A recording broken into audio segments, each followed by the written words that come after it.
Hello everyone.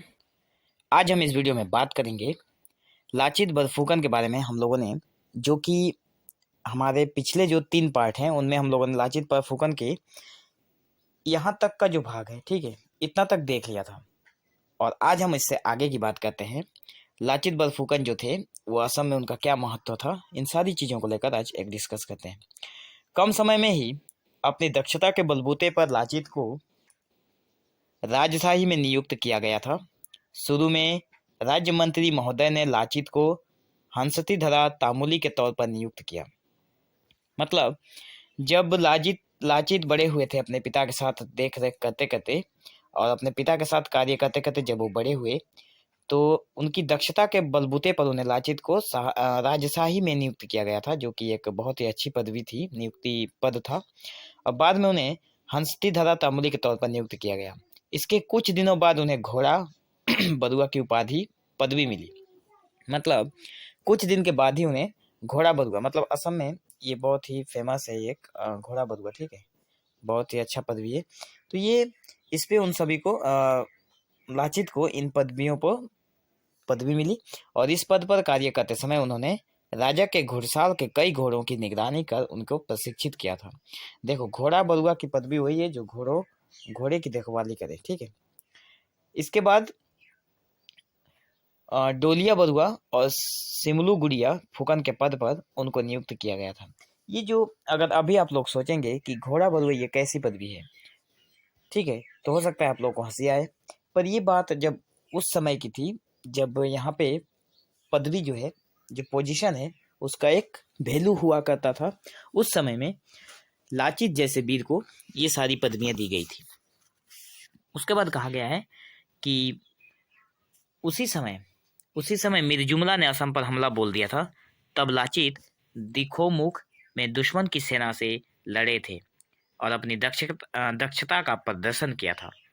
Lachit की पारदर्शिता और पराक्रम का अंदाजा लगाकर उस समय के आहूम राजा चक्रधर सिंह ने लाचित को मुख्य सेनापति बनाया था और बरफुकन पद पर नियुक्त कर दिया था। देखो, ये जो लाचित थे, पहले उन्हें बहुत छोटी छोटी पदवी दी गई थी, लेकिन जब मीर जुमला ने असम पर आक्रमण किया और उससे जूझने के लिए लाचित आगे बढ़े तो अहोम के राजा चक्रधर सिंह ने उन्हें मुख्य सेनापति बना दिया और बरफुकन पद दे दिया। ठीक है, आगे देखें तो इसके कुछ दिनों बाद 20 अगस्त 1667 को अहोम मुगल के बीच युद्ध की शुरुआत हुई। कुछ दिन के बाद ये शुरुआत हुई। असमिया सेना 2 भागों में बंटकर ब्रह्मपुत्र के रास्ते आगे बढ़ने लगी। मुगलों के साथ पहला युद्ध ब्रह्मपुत्र के उत्तरी तरफ बहाबाड़ी में शुरू हुआ। वहां एकत्रित मुगलों पर हमला कर अहोम सेना ने युद्ध की शुरुआत की। ये जो जगह है बहाबाड़ी, ठीक है, ये एक जगह का नाम है। यहाँ पे मुगलों की सेना आकर पहुंची थी, जिस पर अहोमों ने आक्रमण किया और युद्ध की शुरुआत किया था। उसके बाद दक्षिणी किनारे के काजली में स्थित मुगलों की दुर्ग पर भी अहोम सेना ने कब्जा कर लिया था। ये देखो, काजली एक जगह का नाम है और मुगलों की जो दुर्ग था, जो महल था, उस पर अहोम सेना ने कब्जा कर लिया। इटाखुली में जब मुगल छावनी बनाकर अपनी ताकत बढ़ाने की कोशिश कर रहे थे, जब मुगल अपनी छावनी बनाकर, ठीक है, मतलब अपना डेरा डालकर जब वो अपनी ताकत बढ़ाने की कोशिश कर रहे थे, तब उसे भी अहोम सेना ने तहस नहस कर दिया और मुगल सेना को मनाह नदी के उस पार तक खदेड़ दिया। मुगलों के साथ हुए इस युद्ध में, यहाँ तक देखिए, यहाँ पे मनाह नदी एक बात है आई है, ठीक है, मनाह नदी के उस पार तक खदेड़ दिया था मुगलों को अहोम सेना ने। मुगलों के साथ जो ये युद्ध हुआ, इसमें हासिल की गई जीत से असमिया सेना का आत्मविश्वास बढ़ गया। सेनापति के तौर पर लाचित बरफुकन की भी सराहना की गई। लाचित बरफुकन की सराहना की गई और जीत निश्चित हुई थी। असमिया सेना के हाथों हुई मुगलों की पराजय की खबर मुगल सम्राट औरंगजेब तक पहुंची। अभी असमिया सेना ने मुगलों की जो पराजय की थी, इसकी खबर मुगलों के सम्राट औरंगजेब तक पहुंची थी। खबर मिलते ही शर्म और अपमान के मारे उसने बदला लेने का निश्चय किया। औरंगजेब के आदेश पर राम सिंह के नेतृत्व में एक विशाल सेना ने फिर असम पर आक्रमण किया। लाचित बरफुकन अच्छी तरह जानते थे कि शत्रु की ताकत चाहे जितनी ज्यादा हो, देखो यहाँ पे औरंगजेब जो था, ठीक है, उसने अपना बदला लेने के लिए, हार का बदला लेने के लिए उसने फिर से आक्रमण करने की सोची और राम सिंह को सेनापति बनाकर भेज दिया उनके नेतृत्व में। असमिया सैनिक यहाँ पे जो लाचित थे वो जानते थे कि शत्रु की सेना चाहे कितनी भी ज्यादा शक्तिशाली क्यों ना हो, असमिया सैनिक और सेनापति अपने दायित्व का सही ढंग से पालन करेंगे तो मुगलों को जरूर पराजित करेंगे। उन्हें पता था कि हर एक आदमी अगर मेरे सेना की जो मंडली है उसमें अगर हर एक आदमी अपना कर्तव्य ढंग से करेगा तो वो पराजित जरूर कर देगा मुगलों को। उन्होंने ये निर्देश भी जारी किया, अगर कोई अपने दायित्व का ठीक से पालन नहीं करेगा या अपने कर्तव्य की अवहेलना करेगा तो ये बात पता चलते ही उसका सिर कलम कर दिया जाएगा।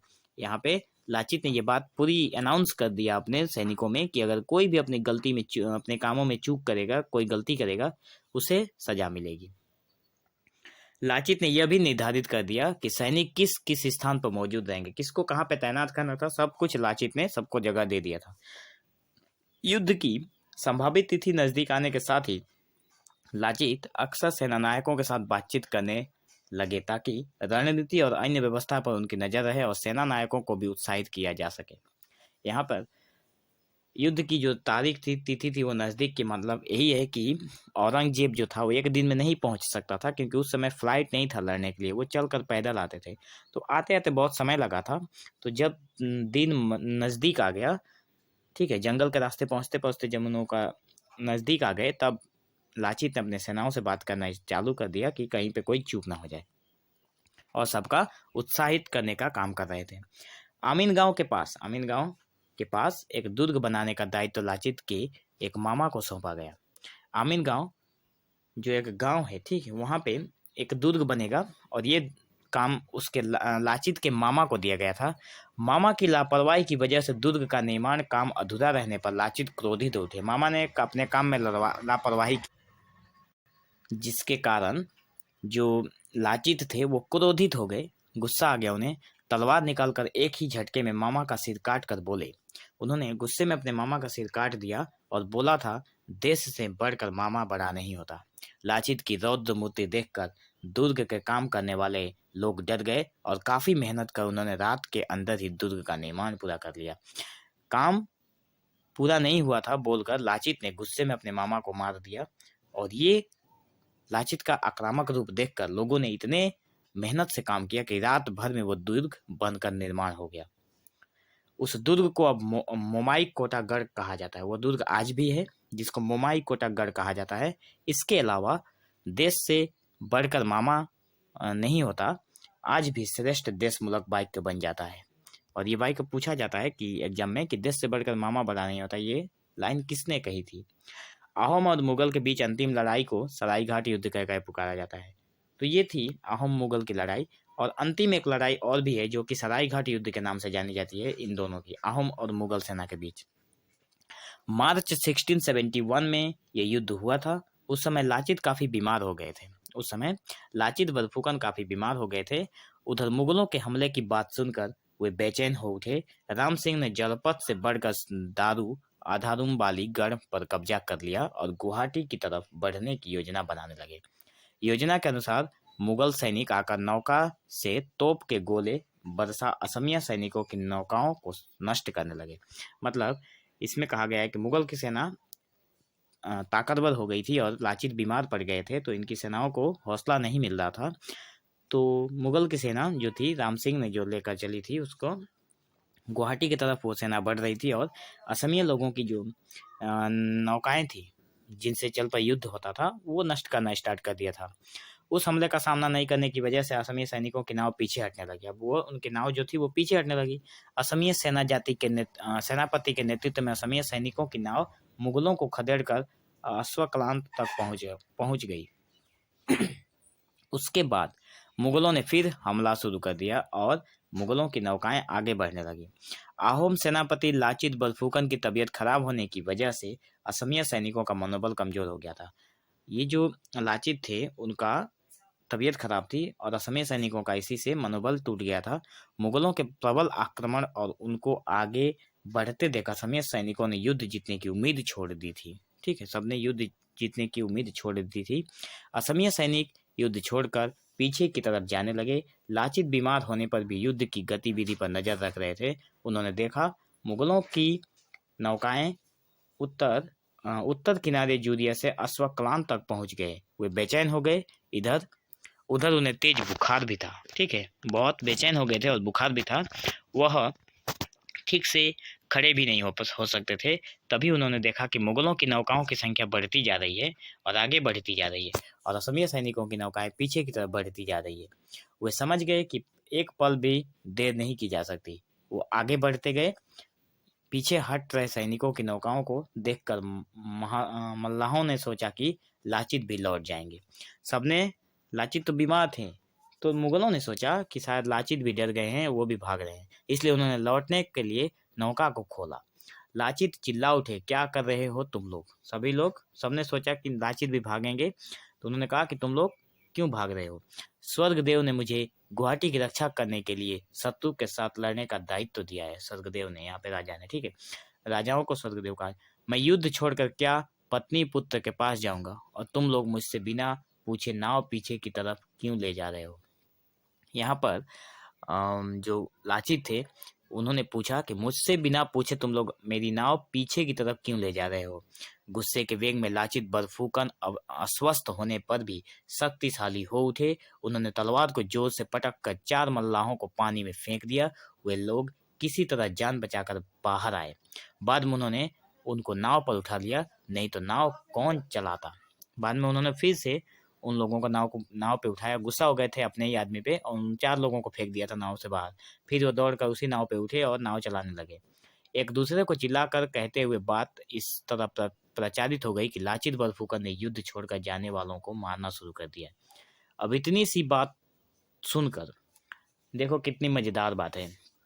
सभी लोगों ने सोचा, ये बात हल्ला हो गई कि लाचित बरफूकन उठ गए हैं और वो अपनी सेना को मार रहे हैं, क्योंकि वो सारी सेनाएं उनके युद्ध छोड़कर भाग रही है।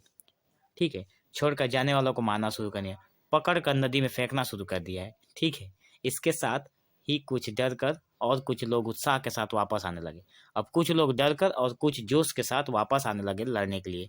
मुगलों की नाव की तरफ आगे बढ़ते हुए लाचित बरफूकन की 7 नौकाओं के साथ चारों तरफ से असमिया नौका तेजी से बढ़ने लगी। नाव में सवार असमिया सैनिकों ने आक्रमण किया। किनारे पर मौजूद सैनिकों ने भी मुगल की सेनाओं पर तोप के गोले बरसाने शुरू कर दिए। आगे बढ़ रहे मुगल सैनिक चकित हो गए। हालात इस तरह बदल जाएंगे या एक वीर सेनापति युद्ध की गति को बदल देंगे, मुगलों ने ऐसा सोचा नहीं था कि लाचित बरफूकन ऐसा कोई कदम उठाएंगे जिससे कि पूरी बाजी पलट जाएगी। असमिया साहित्य के असीम साहस के साथ असमिया सैनिक नौकाओं को लेकर मुगलों की नौकाओं के बीच घुस गए और दोनों पक्षों के बीच प्रचंड युद्ध शुरू हो गया। मूल रूप से युद्ध 3 स्थानों पर हुआ, अश्वक्लांत, इटाखुली और कामाख्या पहाड़ के तलहटी में।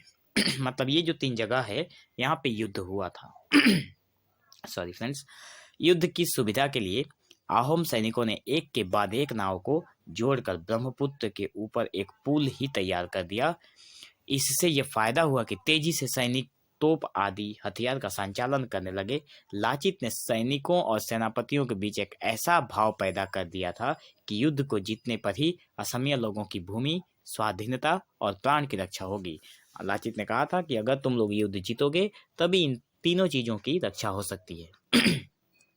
उधर शुरुआत में लाचित काफी बीमार थे, वो युद्ध नहीं कर सकते थे। यह बात सोचकर मुगल उत्साहित हुए थे और असमिया सैनिकों का उत्साह और भी आत्मविश्वास घट गया था। लेकिन युद्ध में लाचित बरफूकन की भागीदारी और प्रतापी प्रदर्शन से दृश्य बदल गया। देखा गया कि तीनों स्थानों पर मुगल सेना पराजित हुई और मुगलों की नौकाएं पीछे हटने लगी। असमिया सैनिकों ने मुगलों को पांडु तक खदेड़ दिया। पांडु एक जगह का नाम है, ठीक है। सबने पांडु तक खदेड़ दिया और युद्ध में असमिया सेना की भारी जीत हुई। इस युद्ध को सराय घाट युद्ध के नाम से जाना जाता है। तो फ्रेंड्स, थोड़ी सी और है, देख लेते हैं, उसके बाद लाचित बरफूकन वाला भाग खत्म हो जाएगा। 5 अप्रैल 1671 को राम सिंह वापस लौट गए। यहाँ पे 5 अप्रैल 1671 को जो राम सिंह थे वो वापस लौट गए। हाजो छोड़ने से पहले उन्होंने वहाँ हयग्रीव माधव मंदिर में पूजा की। हाजो जो जगह था उसको छोड़ने से पहले उन्होंने हयग्रीव माधव मंदिर में राम सिंह ने पूजा की। लौटते समय उन्होंने वहाँ के ब्राह्मण से कहा, लाचित बरफुकन मामूली वीर नहीं है, मुझे कहीं भी घुसने की जगह नहीं मिली। उन्होंने ब्राह्मणों से कहा था कि ये कोई मामूली वीर नहीं है, मुझे कहीं भी घुसने की जगह नहीं मिली। सरायघाट युद्ध में असमिया सेना की जीत की एक वजह यह थी कि प्रत्येक सैनिक अलग अलग तरह से काम करते थे।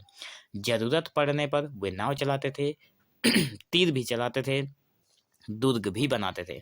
इस तरह एक सैनिक 10 सैनिक के बराबर हो गए थे।